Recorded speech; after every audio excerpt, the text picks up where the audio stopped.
I don't think there's a battery in it right now, but what happens when you walk by, she starts singing. And if you don't know it's coming, it freaks you out.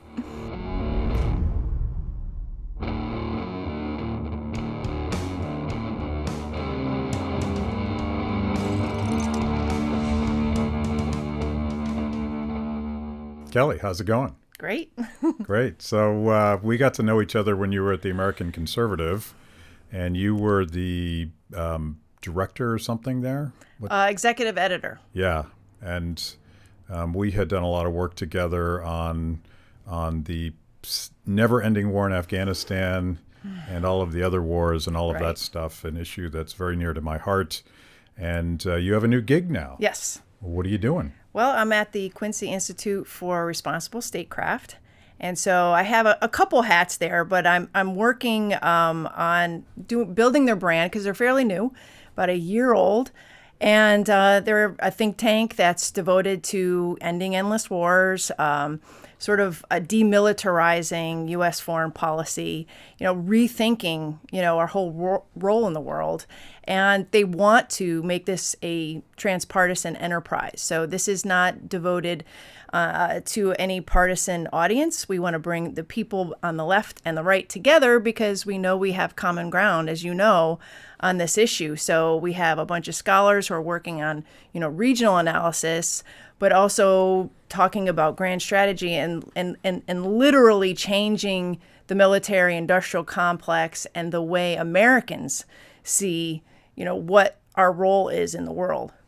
I was reading an article that you had retweeted, I think today, about how it is that the entire industry that thrives off of war is funding the think tank industrial complex here in D.C. And it reminded me of years ago when I was still representing the Tea Party. I was going on Fox News Sunday, and they were going to talk about the presidential election in 2016. But before they did, they were also going to talk about Syria. And I'm not an expert on Syria. I now know where Aleppo is. Thanks to nice reference there. thanks to Gary Johnson. Yeah. But I wanted a quick study from sort of a non-interventionist libertarian point of view that was current to that week, and there was literally nothing out there. So I had to basically do an all-nighter to figure out what was going on in Syria, because everything I would read was advocating in invading Syria and putting troops on the ground. So it's exciting to me to see that there's at least one think tank. Yeah, it's there may be really others exciting now as well. And I think that you really put your finger on it. I mean, this city, Washington, D.C., is dominated by these pro-establishment, status quo think tanks that are fueled with defense money, with government money, with foreign money. And basically their whole being or their whole entire motivation is upholding, the failed strategies of the last several decades.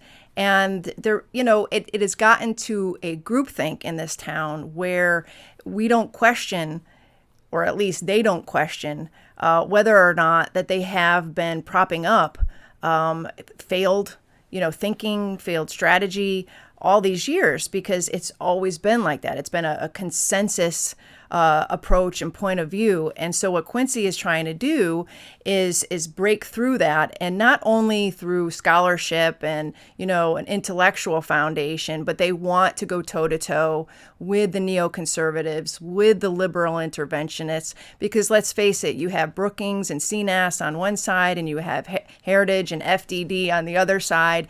And, they might differ in their approach. They might differ on the countries they want to drop bombs on and intervene in and meddle in, but they're really just upholding, like I said, that military-industrial complex, the sort of the ferment of the last 70 years.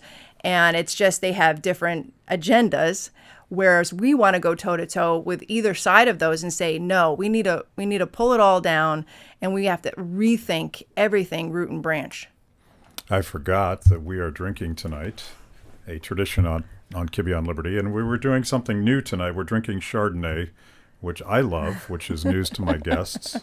I talk a lot about beer and bourbon, but We're drinking Chardonnay tonight, per the guest's request.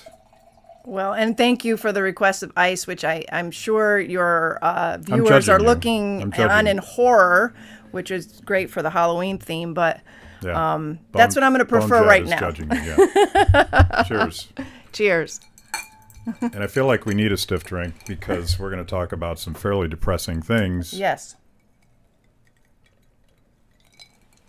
Namely, the state of foreign policy and American politics and the seeming utter lack of principled non-interventionists left, right, anywhere on the political spectrum, with the notable exception of libertarians. But an article that you wrote that just cemented everything for me, because I had noticed that, at some point very early on, the Never Trumper movement and the neoconservative movement became one and the same. And I didn't see anybody, as someone personally that criticizes Trump quite a bit, I would never call myself a Never Trumper simply because I don't want to associate with people that seem almost exclusively focused on expanding the war state. Exactly. And trampling our civil liberties and all the things that you and I have been fighting our entire careers. This is, I think, one of your first articles for Responsible Statecraft.org or .com? .org. .org. Right. So that's our sort of news website, our forward-facing website for the Quincy Institute. So it's daily, fare, news articles, reporting. Why these four-star generals can't lecture us about morality and truth. And it is a pretty harsh litany of all of these generals that have come out and called out Trump in just, I think shockingly political ways. I'm not used to seeing the military, retired or otherwise, getting so engaged in politics, and the way that Colin Powell and the generals and all of these guys are marching lockstep, really speaking the sort of the radical progressive language of he's threatening our democracy. Right. They're not always wrong about their criticism. I saw one of the generals criticized Trump for sending troops presumably into Portland, Oregon, I believe, and I agree with that particular critique. Right. But let's talk about this, and I want to lay out, you laid out some numbers here that are worth discussing before we get into the generals, because as you were saying, like, there's no think tank that actually points out the fact that we keep doing the same thing over and over again, and no one says, isn't this crazy? But $6.4 trillion, that is the number presumably for the war on terror, primarily Afghanistan and Iraq. Is that correct? Correct. And all of the attending costs, whether it be veterans' health care costs. So that includes not only direct funding for the wars in country, but everything, everything that's cost us fiscally in our budgets, whether it be HHS, whether it be VA, whether it be, community-wide. I mean, that's a very comprehensive, I believe I got that from the Cost of War Project at Brown University. Yeah. So they include everything. That gives you the price tag right there. Yeah. Well, I bet you the number is even bigger, because when I saw that number, I was reminded of the ancient days when Tea Party Republicans were trying to balance the budget, and I was very much part of that movement. I'm of those quaint days when we thought that balancing the budget and maybe not spending trillions and trillions of dollars we didn't have was a good idea. Yeah. And the Achilles heel of Republican efforts to balance the budget were the caps on military spending. We were never going to win that fight because the Democrats understood that as long as the Republicans wanted to spend endlessly on the war on terror and military intervention, they could just keep bidding up the price. Right. So we used to have guns versus butter. Now we have guns and butter. And butter. And more guns and surveillance and things we don't even know about. Right. And you also include within that 6.4 trillion number, are the other agencies that are fueling the national security state, which would be not only the Pentagon, but the Justice Department, the State Department, Department of Homeland Security. I mean, I used to look into these budgets and see, wow, I didn't know we were funding military this or drone that, or, you name it, numerous programs or surveillance programs that had nothing to do with the Pentagon. But they were all under the rubric of homeland security or defense in general. Yeah. So it's incredible. More important than dollars or treasure, 8,600 U.S. military dead, not counting contractors. And that's primarily Iraq and Afghanistan, I assume. Right. Both countries, and I don't know if I added in there the over 50,000 wounded. Yeah. And I like to point out that, the same injuries that these guys and gals were getting in this war, they were actually dying from in Vietnam. It's just that we have a sophisticated triage now where we can get somebody off a battlefield and get them into Germany within a few hours and start operating. And so a lot of our soldiers came home with multiple health problems that will last them a lifetime, and they would have died, 45 years ago. So when you say 50,000 wounded, those could be 50, it could be tens of thousands of actual deaths if we didn't have, the medical advancements we have today. Yeah. I mean, I'm glad we have them, but just to put it in perspective for people that, these guys weren't just coming back with, scratches and, bandages around their head. They were coming home with brain injuries and, limbs missing, in many cases. So. And we've talked about this before. The state of the veterans' hospitals is so horrific and unjust and shocking. Even like you take those two facts together. Yeah. That we keep producing these extraordinarily damaged soldiers, bring them back, and then put them through this meat grinder. It's really. Ugh. And they weren't prepared. I remember doing a story when we invaded Iraq and talking to veterans advocates, and they said the VA is not prepared to bring, to take in the influx of these veterans. And wouldn't you know, just a few years later, they were getting all these guys with myriad injuries and also PTSD. And then you started hearing all the stories about the wait lists and people not being able to get an appointment, or then years later, they were just medicating people and sending them on their way because they didn't have time to actually do therapy. It's just, they weren't prepared, which is really appalling, given that, after what happened in Vietnam, you would think that they had all these years to get their act together. Yeah. And they didn't. Because it's a federal bureaucracy, and we know how that goes. Well, I assume there's a lot more money making war than there is cleaning up the damage from war.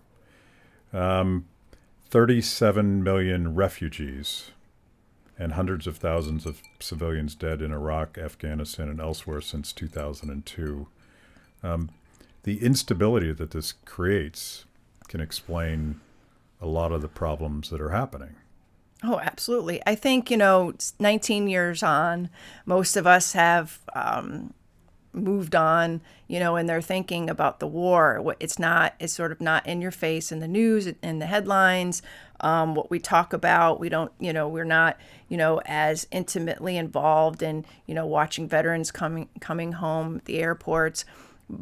But you look at the domino effect of our invasions and our meddling and our interventions, the drone war, which is still continuing.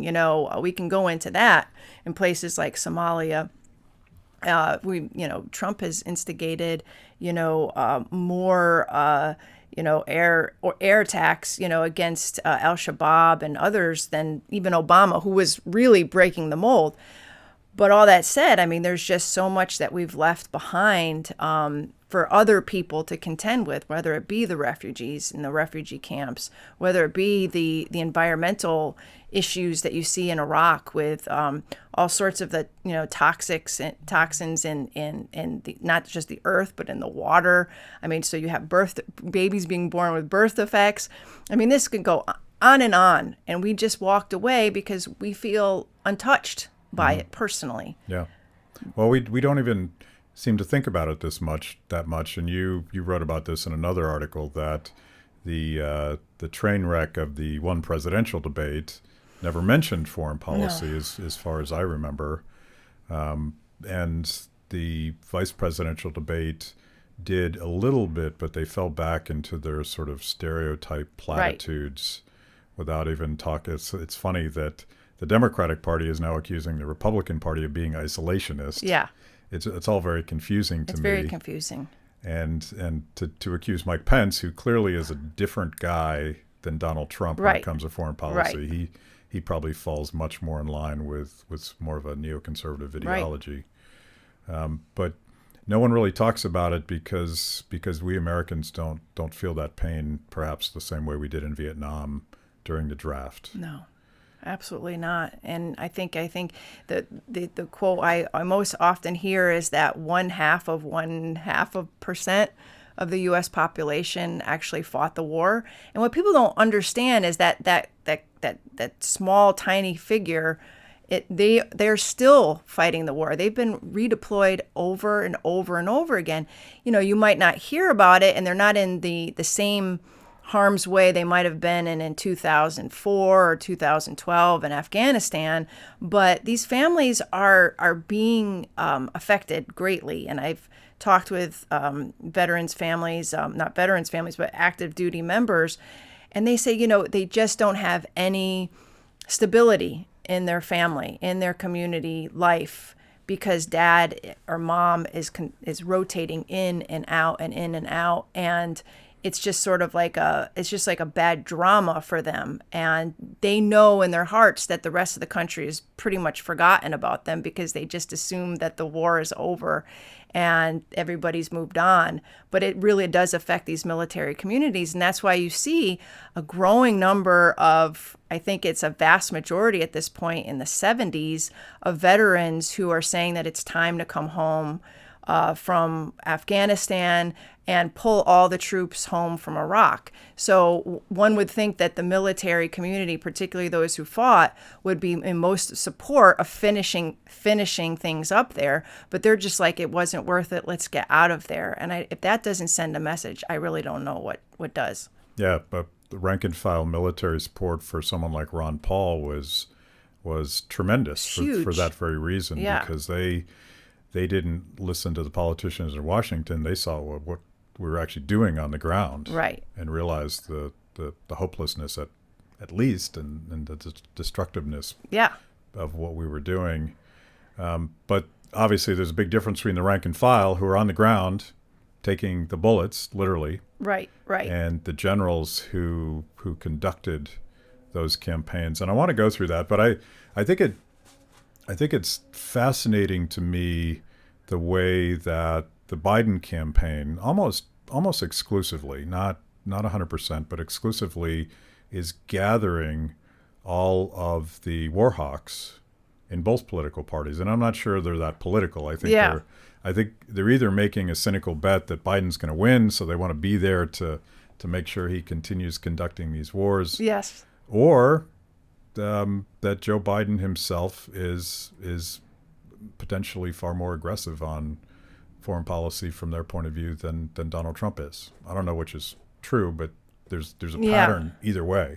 Yeah, there's definitely a pattern, and what I see is in everything you just described is true, but I'll take it a step further. I think that they see Donald Trump as somebody who threatens, their not only their lifestyle and their worldview, but their very being. And that sounds pretty dramatic, but when you think about it, when you look at Donald Trump, he comes in, he's an outsider, he wants to tear everything down, he wants to get out of wars, he doesn't talk their language, he doesn't ascribe to the same Washington hierarchy and food chain. He just has ground it all up. And they look at him and they're frightened. They're frightened and disgusted. There's a lot of snobbery going on there too, I would imagine. And so they want to go back. They want to return to the full-on embrace of the national security state, to the worldview of American primacy abroad. They don't want any talk about pulling troops out and renegotiating security agreements and getting out of NATO and supporting strong men like Erdogan or Viktor Orban. All this makes them very nervous. And so they see Biden as just sort of a return to the status quo. And I feel that the way that they've gone about it, which is ascribing all sorts of horrors to Trump, that he's immoral, that he's dangerous, that he's basically ripping up the Constitution or he's destroying the Republic. I find that not only hyperbolic, but I find it disingenuous because I feel like their motivations are a lot more self-serving than that. And I think if the American people, most Americans can probably see through that.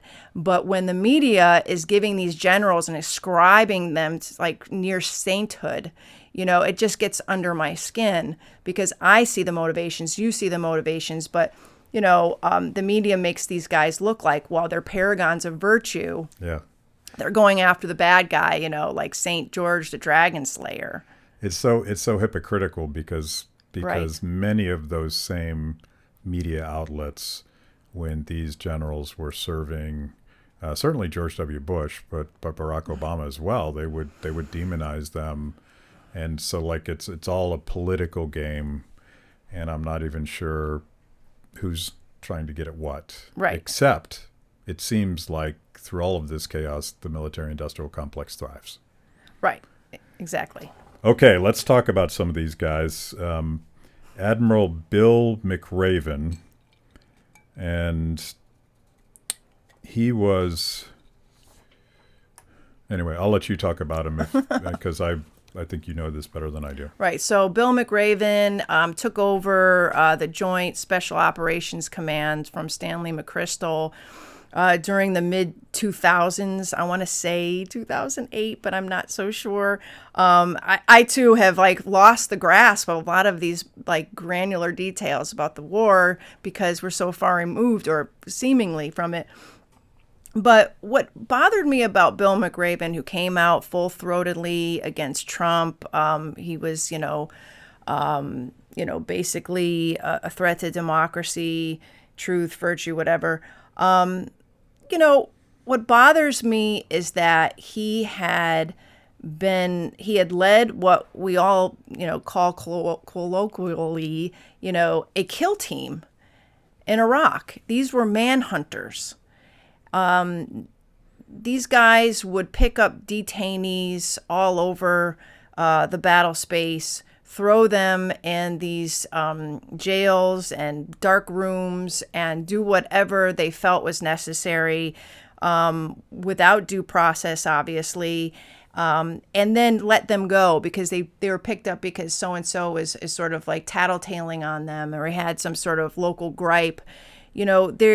These were people who earned their stripes, earned their reputation by manhunting. Yeah. And most Americans say, well, we were fighting terrorists and that's the way to go. But when you look at it, it was violating all of our American values in terms of the rule of law all over the place. And I find it just very hypocritical and disingenuous where somebody like that is lecturing me about truth and morality. So he goes on to become the head of JSOC in Afghanistan, where you had all of these rough riding, special ops guys doing these midnight raids, kicking down doors, killing civilians in the crosshairs. There was one particular Gardez incident where they killed a bunch of civilians, including women and children, and then tried to cover it up and say the Taliban did it, and McRaven had to come in. I'm not saying he was part of that raid, but he had to come in and apologize, offered the locals a goat or something. I don't know. I mean, it's all of these bizarre details of the war that people have forgotten. Then he went on to work with, the Obama administration, basically identifying terrorists that needed to be wiped out in the new and burgeoning drone program, along with John Brennan, who we now know is another MSNBC saint. Yeah. So I feel a bit The appalled. guy that curated Barack Obama's kill list is now a superstar on MSNBC, former Right. CIA director Brennan. Right. And to sort of wrap yourself in the Constitution now seems...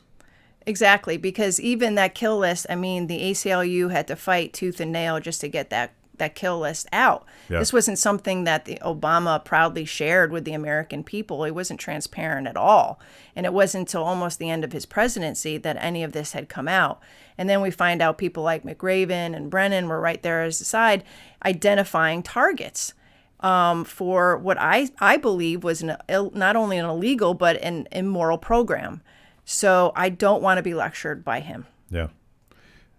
General Stanley McChrystal. Well, he was the JSOC, manhunter par excellence. So he was the first, highly regarded as, a manhunter, a tough guy, warrior monk, whatever you want to call him.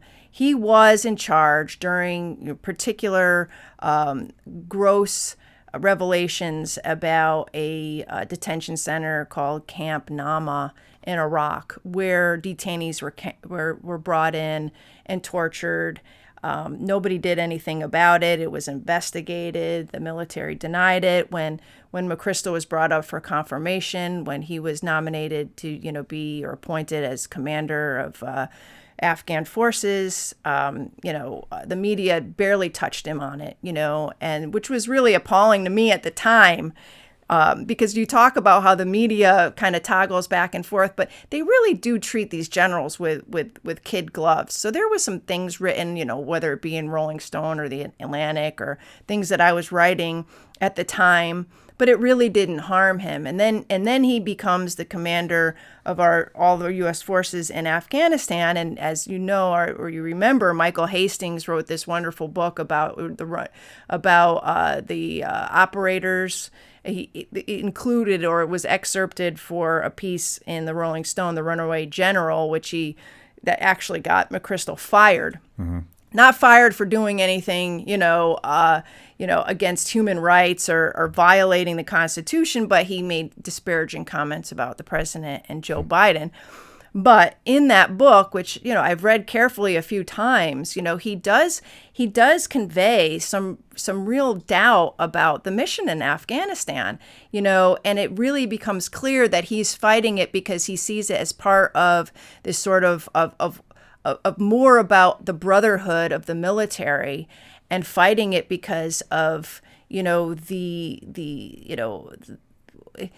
as part of this separate world, of the military, rather than the actual goals of what we were supposed to be doing in Afghanistan. Yet he pushes Barack Obama to surge 40,000 more troops into that country at a time when a lot of troops were coming back with severe injuries, pelvic injuries, because they were walking over IEDs. So I feel like he, for political reasons, for self-interested reasons, on behalf of the military, he put tens of thousands of more U.S. troops into harm's way. And again, I don't want to be lectured by someone like that. General Michael Hayden, former head of the National Security Administration. This guy drives me nuts. Not only after 9/11 does he lead the most egregious violation of American civil liberties by giving his blessing to the warrantless wiretapping program, he then becomes CIA director, in which he defends torture. So on two fronts, whether it's sort of ripping away, our Fourth Amendment here on, domestic soil, but then he goes and defends CIA operatives who are waterboarding. They're shoving feeding tubes down people's throats at Guantanamo. They're sensory deprivation, punching, slapping, whatever is going on there. And he defends it and says, well, and then when he's really pressed by the committee, because this all came out in the Senate committee where they actually had reams of evidence. This wasn't just a bunch of human rights activists who were contending. The Senate Committee on Torture basically compiled all this evidence, and he basically contradicted himself. He contradicted his own people. And then at the end, he said, well, this is all, I'm just acting on information from people below me, and if you don't like it, fire them. So actually, then he turns around and says, well, Donald Trump doesn't believe in facts. Well, I'm not sure that Michael Hayden believed in facts either. And to me, torture at the level that had been conducted in this war in our name is a lot more damning and egregious than some of the goofy stuff that Trump has done or that he has been accused of doing. And I'm sorry, I'm weighing both of them. I'm thinking I'm not going to take, moral advice, or I'm not going to look to Michael Hayden, for as a moral compass at all. James Mattis, otherwise known as Mad Dog. Yes. I don't trust anyone named Mad Dog, by the way. It's just a gut instinct I have. What makes me angry about James Mattis is that he represents the revolving door in Washington and in the military-industrial complex. So, he goes from, being a, 4-star general, revolves immediately into the defense industry, sits on the board of General Dynamics, takes money from other big defense contractors to give speeches. He's basically cashing in, on his legacy as a 4-star general, which many do. Scores of them, according to one study by the Project on Government Oversight, just in the last few years, have cashed in by going into, this is common knowledge. But the fact that he goes and then he turns around, is appointed as, Secretary of Defense by Trump, in which he immediately starts advocating in the way they do for the same people that he was representing and taking speaking engagement money for, while he was on the private side. And that, what best illustrates it is that this Congress actually grew a backbone at one point and voted to get out of the war in Yemen, meaning they wanted us to stop assisting Saudi Arabia with bombs and targeting and refueling because they are killing civilians there indiscriminately with our bombs.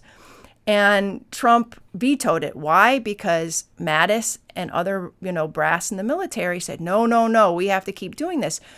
But some of those bombs were made by General Dynamics. They found the fragments on the ground in these civilian hellholes where they were just ripping apart school buses and hospitals. And so it just, when you see a pattern of somebody who is representing the interests of War Inc., I called, and then they revolve back into the public space where they're supposed to be representing the American people, but no, they're representing War Inc. Now he revolves back out and is basically out there crying in cathedrals, saying how terrible the president is. Again, I just can't take moral lectures from people like that. The trend of we've talked previously about the President Trump's questionable hiring practices when it comes to military advisors, and he seems to churn and burn through them. We've spent Rand Paul and I spent a good portion of the show talking about John Bolton, who, other than his spectacular mustache, has no redeeming qualities whatsoever. But there is this pattern in the Trump administration where these tough guy generals go in, don't really get what they want, and then Right. they leave. And they don't say they're leaving because they didn't get to invade Syria. They say they're leaving for some other reason. That's right. And as you know, good point on that, because another thing, and I think I included this in the article, was that James Mattis not only didn't leave because, you know, he was brokenhearted over all those dead children in Yemen. He left because Trump wanted to get out of Syria, and he didn't agree with that. At least that's the excuse he was given. I think, you know, when President Trump took over, I think he was awestruck by generals. I think he was overwhelmed by them, like many people are. But he has this, you know, inferiority complex to begin with. And I think that he was pretty much awed by their ribbons and their medals. And he was happy to bring them on because it gave him gravitas. It made him look strong on an area of policy that he had absolutely no experience in. And I think down the road, they weren't doing what he wanted. They weren't behaving the way he wanted. They were probably pretty condescending to him. Like I said, Trump is not one of them. And I'm sure that's come out, and in many ways. Now, I'm not gonna say that Bob Woodward and his books about, you know, these meetings where Trump just totally lost it and embarrassed himself, and I'm not saying any of that's true or not true, and I have no special insights, but I think what happened was there was probably a break, and there continues to be a break, because Trump doesn't like people who look down on him, and Trump is never going to get his way fully in the military-industrial complex. No president does. No defense secretary typically does. They usually just have to roll with it, and I think Trump is more comfortable with having political, you know, friends and people who don't stand up to him. And so he's been populating different positions within the Pentagon with, you know, people who are outside of that orbit. And that's making it worse. And for folks like me and you, it's not very good, because the people he's putting in there are typically people who are just business friendly. So they're all about, like, yeah, let's get those arms deals going, you know. So he's not putting non-interventionists in there. He's just kind of putting people who are closer to his sort of Wall Street way of thinking, and it's created some serious tensions. And I think that, you know, this election it's just shown that 500, you know, retired military brass are signing, you know, endorsement for Biden, compared to the 235 that Trump got. I mean, it's literally an arms race. It means nothing because nobody really cares, but it does show you that more of these guys are willing to go on the record and on television bad mouthing the president, because they clearly they see the writing on the wall, and they're like, this guy's got to go.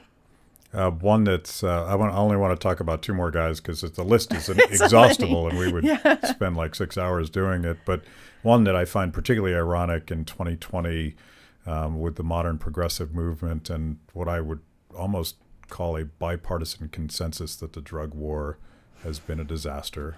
Not a consensus, but the consensus with the American people, not Washington, D.C. Right, exactly. But Barry McCaffrey, who was the drug czar under the Clinton years, he is now being celebrated as a hero. Yeah. Do we not remember? No, we don't remember. I think the Clinton people, on the most part, are happy that we don't remember, because when you really think about it, you know, they were pretty hardcore. And this whole triangulation thing is real. And they did pass that crime bill in 1994 that screwed everything up. They were the champions of the zero tolerance policy. You know, Barry McCaffrey was not about, rehabilitating, substance abusers. He was all for throwing them into jail. I mean, I'm sure he's come along over the years, but he was being paid, and his agency was being funded with millions of dollars to basically wage a war. And that not only includes the domestic war against drugs, but it also includes, the war on drugs in South America and Latin America, where we basically funded our own military to go down there and work with very sketchy, very questionable forces against other very sketchy forces, and created all sorts of violence that we're living with today. When we see these migrations of people coming up and trying to get into our country, it's because of violence that we actually spurred on with the drug war. Yeah. My friends in Honduras who run a liberty-based think tank there, which is where the caravans that a lot of conservatives were so upset about, they talk about how the drug war in the United States, intervention and meddling, has empowered drug gangs and destroyed the rule of law. And we forget these stories, and we think we don't know why people are coming across the border, but it was that crime bill and that war on drugs, right, from Clinton and Joe Biden. Exactly. So go ahead. Well, I was just saying that I think, MSNBC and the others are just banking on just the ignorance of their viewers, or they're taking their ignorance for granted, that we don't remember what Barry McCaffrey represents, or John Brennan represents, or Michael Hayden represents. I mean, these were periods in this country where, we really could fear that our civil liberties were being violated, that our constitutional rights were being violated. I mean, for real. And yet we have all of these hyperbolic statements about Trump violating liberties, and they can't really point to a single edict or legislation or whatever order that would actually rise to the level of what we saw in the Patriot Act, for example. Yeah. So I'm going to age myself with this one, but I still have an axe to grind with Colin Powell, because I remember Kuwait. And not just because of the line in The Big Lebowski where the president says this unchecked aggression will not stand. And I remember Colin Powell being an engineer at the very early days of the war on terror.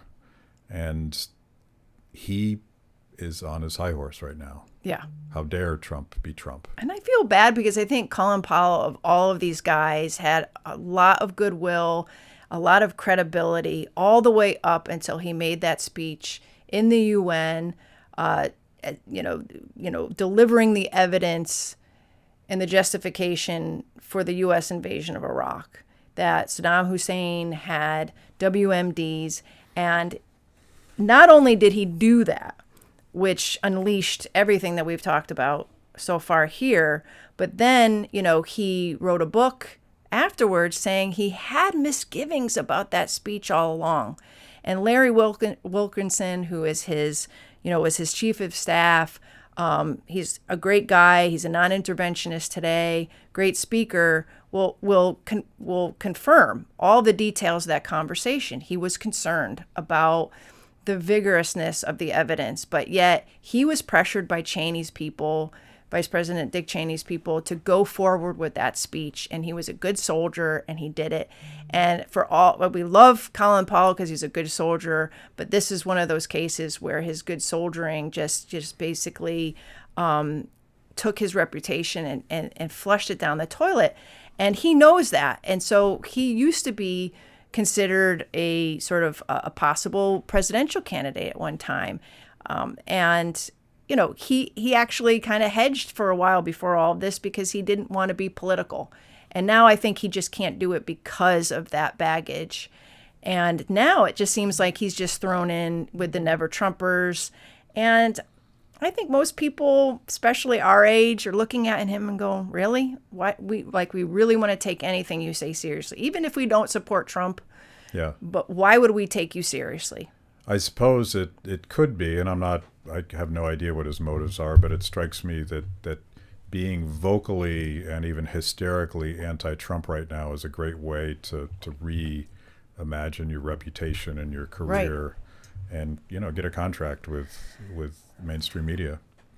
Well, in the mainstream media, and then you think of all those other people who are sort of jockeying for a possible position in the future Biden administration, which makes me pretty nervous because I'm looking at the people who are surrounding Biden right now on his foreign policy and national security advisory teams. I'm looking at these never Trumpers who are currying all this favor with the inner circle of Biden, and they're all either neocons or interventionists or the people who were part of the entire failed war policies beginning in 2001 until this day. Because let's face it, all of the failure is shared by both Democrats and Republicans. And those are the people who are rising to the top. And it's Washington culture. They see an opportunity. And it kind of makes people like us sick because, we're sort of rooted in principle, but these guys aren't. And that's why these never Trumpers, I don't want to give them the time of day because they're not even really Republicans. They're definitely not conservatives. They're just political animals.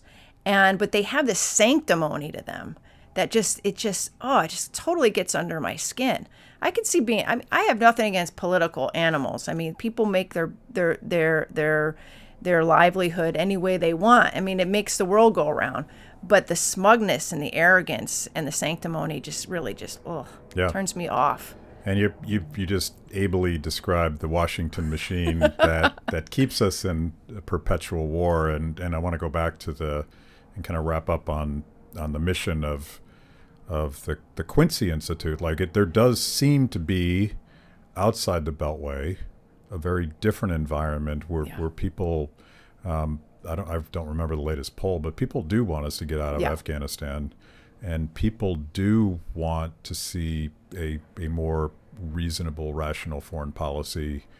But they're not political pros, and they're not going to spend all their time holding the machine in Washington to account. And there's sort of a public choice argument here. Is we keep doing the thing that the public doesn't want us to do in Washington, D.C. because it pays well to keep bombing countries. And the president has said, and he seems aware of what the American people want. And he keeps falling back to, we got to get out of Afghanistan. We got to get out of Afghanistan. A couple days ago, Rand Paul had a conversation with him and tweeted out, the president has said we will be out of Afghanistan by December 31st of this year. And immediately one of his generals went on, I don't know what, probably MSNBC. Probably. And said, it's not going to happen. It's not going to happen. So is he really trying to get us out of Afghanistan? Is he manipulating us, or is he surrounded by this machine that just doesn't move? Yeah, I think he's surrounded by this machine that doesn't move. And the greatest resistance to Trump fulfilling his promises to get out of these endless wars is the military and the accompanying blob, I call it, the whole foreign policy establishment that is just, completely focused on the status quo. I honestly think, and this is as somebody who hasn't supported President Trump, but I think he actually put his finger on the pulse of where people were in 2016. They were tired of war. They were tired of seeing their taxes just go into a black hole and in the federal government, the federal trough, and then off to these foreign lands, billions of dollars of foreign aid, billions of dollars, trillions in fighting these wars, and then being told they're a failure. Now we have ISIS. Now we have Al-Shabaab. We have more terrorists in Afghanistan than when we started, and it's just a fatigue. And it's natural. And I feel that at the time in 2016, people were more concerned about the economy, the jobs, this income inequality that was becoming more and more apparent. And Washington was becoming more and more removed and disconnected from people's real lives. And they saw this elite in Washington, this swamp. I felt like all that together, he really spoke for those people, just like I do feel that Bernie Sanders spoke for those people too. And part of that was ending these wars. Now, you come back to Washington, they're like, yeah, okay, it's like a pat on the head. We'll get out of these wars, and then it's business as usual for the next 4 years.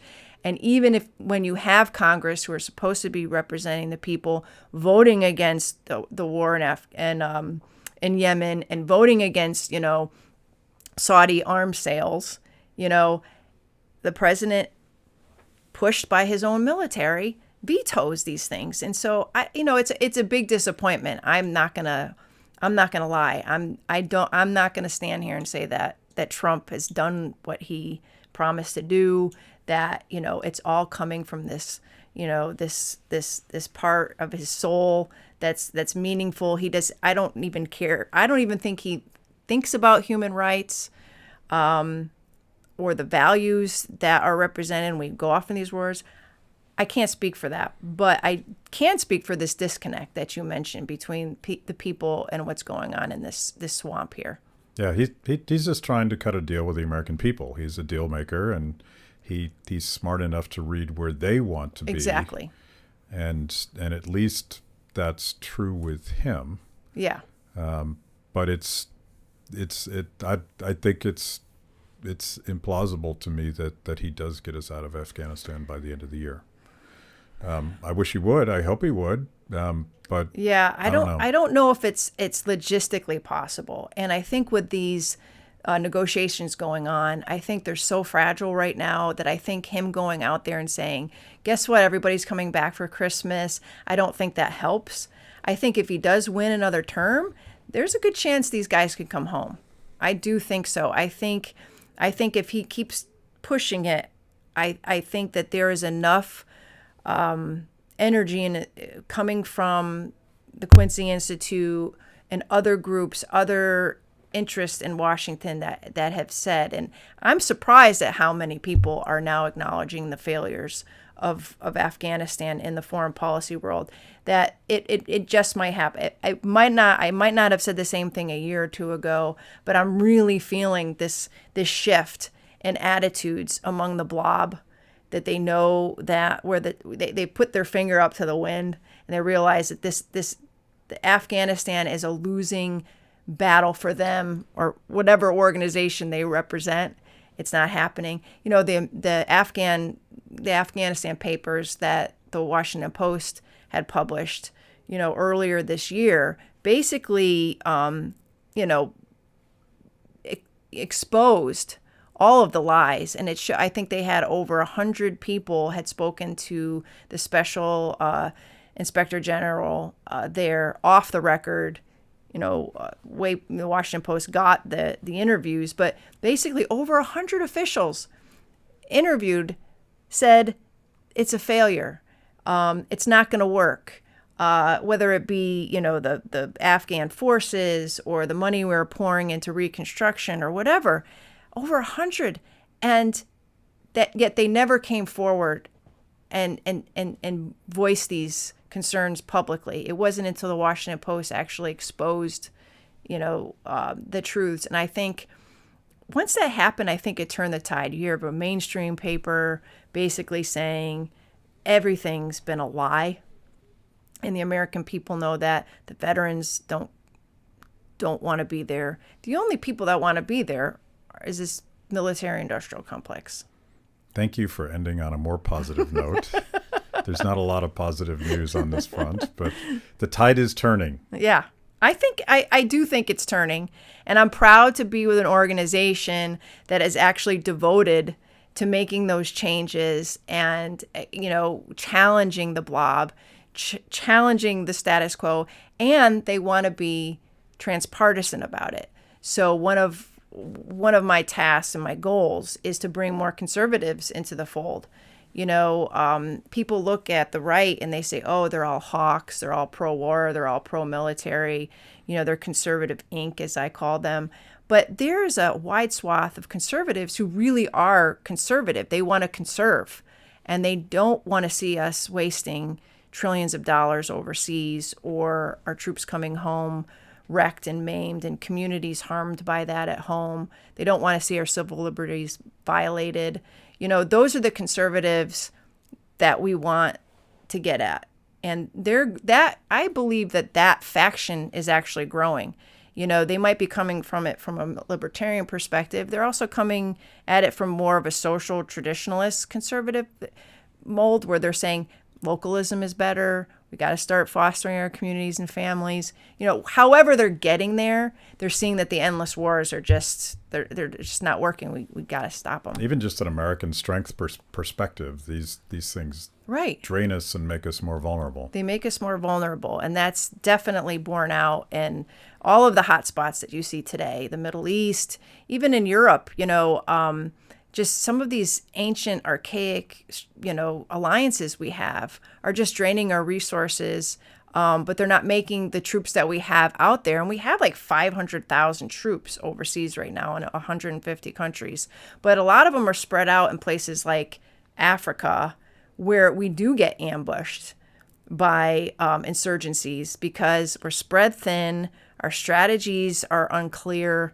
We're there to establish lily pads and footprints, but we don't have the strength, and we shouldn't.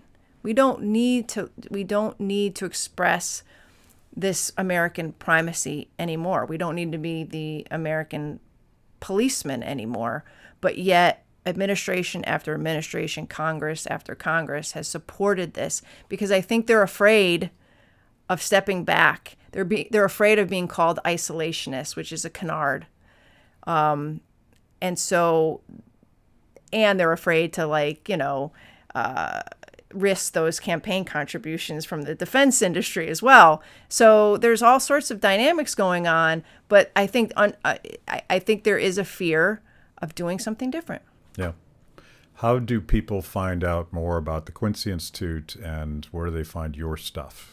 So they can go online to it's quincyinst.org, and they can find my stuff at responsiblestatecraft.org, which is our daily news and views site.